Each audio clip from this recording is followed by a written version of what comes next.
Bueno, estamos de regreso aquí en el programa de Zona Certificada, un tema interesante. Vamos a abordar la siguiente entrevista con situaciones que tienen que ver con el comercio, con la economía a nivel nacional. Se encuentra aquí con nosotros el doctor Isaac Sánchez, responsable del Laboratorio de Economía de la Universidad Autónoma de Ciudad Juárez. Guillermo, nuestro invitado el día de hoy. Sí, por supuesto, doctor, un gusto que os acompañe en el estudio de Zona Certificada. El tema central del día de hoy es empleo e inflación. Ya estamos hablando también como consecuencias o de resultados y detalles del primer informe de gobierno con este panorama. Platíquenos cómo se comportaron estos temas. Sí, claro, Guillermo. Mario, un gusto estar con ustedes.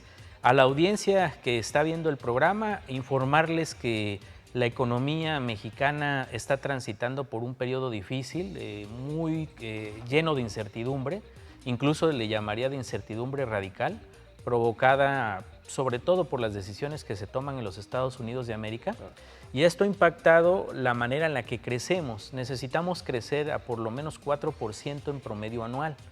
Desafortunadamente, durante este primer año de gobierno, vamos a decirle así, lo que ha ocurrido es que la economía mexicana apenas se ha crecido en el último trimestre, que es el segundo para el cual tenemos datos, al 0.6%, lo que es un valor reducido, pero bueno, al final del día también positivo, se le puede ver de los dos lados, o sea, no fue el valor negativo que algunos esperaban, fue un valor positivo pero marginal. Y entonces la economía preocupa porque no puede generar los empleos que requerimos, incluso en una zona como la frontera norte de México, donde presumíamos que a pesar de las dificultades del resto del país, aquí podíamos generar empleo, pues ya se tienen cifras oficiales que entre junio del año pasado, o sea, del 2024 y junio del 2025, hemos perdido un poco más de 60,000 empleos en la industria. Eso quiere decir que este fenómeno de bajo crecimiento ya se está trasladando a nuestra región, ya nos estamos pareciendo desafortunadamente al resto del país que tiene poco dinamismo y eso nos preocupa, pero también nos alienta a sugerirle a las autoridades qué es lo que se podría hacer para mejorar, para reencauzar.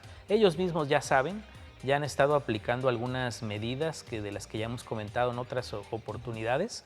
Y bueno, finalmente hay que trabajar fuerte para que el crecimiento mejore en el tercer trimestre del año, que es en el que estamos, y en el cuarto trimestre, es decir, cerrar de la mejor forma posible. Yo estimo, en el laboratorio, lo hicimos el ejercicio hace poco con estudiantes, que creo que vamos a crecer alrededor del 1.5% este año, o sea que la cifra no va a ser tan mala, ya para todo el año, para todo el 2025, pero no va a tener este crecimiento la fuerza de generación de empleos que esperamos. De hecho, esperamos un máximo de 200,000 empleos formales y miren lo que les voy a decir, 40,000 empleos formales como mínimo. O sea, en ese intervalo estaría la generación de empleos. Es muy poco porque en empleo requerimos más de 1,600,000 empleos al año. Entonces, tener 40,000 pues es una cifra francamente ridícula. Ahorita, de corto plazo, se incrementaron porque hubo una reforma en el Seguro Social para incorporar a trabajadores de plataformas digitales. Entonces, de momento, hubo un brinco muy importante en la generación de empleos.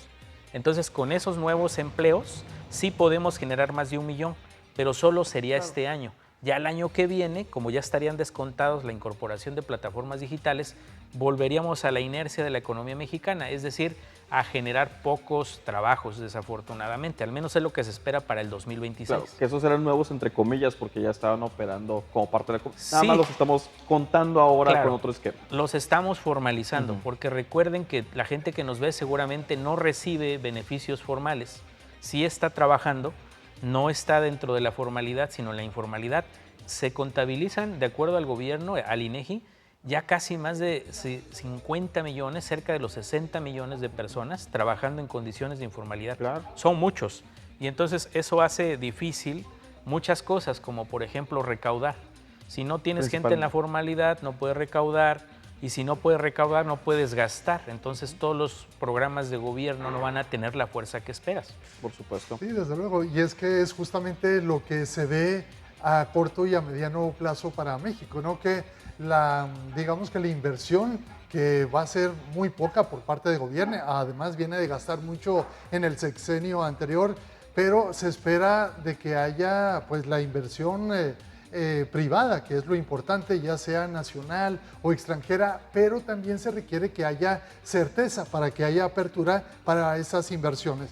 Se habla, doctor, ahorita que hablábamos del tema, los salarios son más elevados en las fronteras, que eso también pues golpea, por ejemplo, a Ciudad Juárez. Sí, definitivamente. Creo que los salarios siempre tienen un límite, Mario. Es decir, los podemos incrementar de manera autoritaria a través de la Comisión Nacional de los Salarios Mínimos, pero hasta cierto límite, y estamos a punto de alcanzarlo. Yo creo que no rebasa en el caso de la frontera más allá de los 550 pesos, 560 pesos diarios. No hemos llegado a esa cifra, estoy diciendo cuál es el límite al que podemos llegar. ¿Por qué no podemos superar esa cifra de manera unilateral?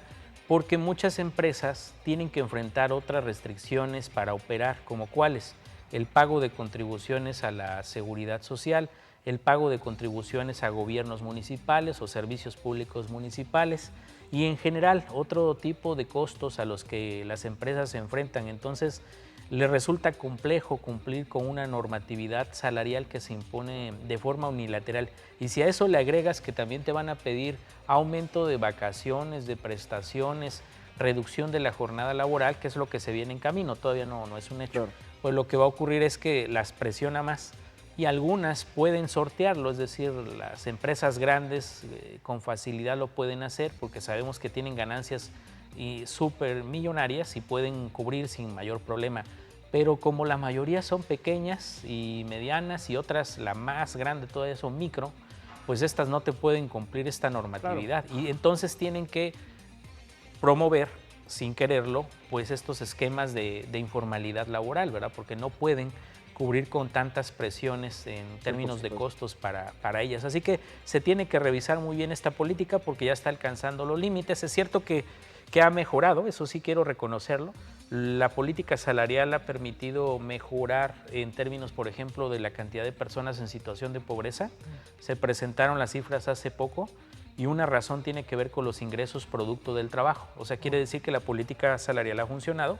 También un poco han colaborado los programas sociales, pero en realidad lo que más puede colaborar, les insisto, es que la economía mexicana sea más dinámica, sea más formal, genere más empleos y esos empleos remuneren bien a las personas para que las personas gasten y ese gasto genere que tengamos una economía muy dinámica y que poco a poco comience a desarrollarse. Claro, como ya se comentó, una economía saludable. Doctor, muchísimas gracias por su tiempo. Es un tema que abarcará futuras visitas a zona certificada, pero no a cuenta. Bueno, gracias por su tiempo y por darnos toda esta información. Muchas gracias. Vamos a ir rápidamente a la pausa, regresaremos.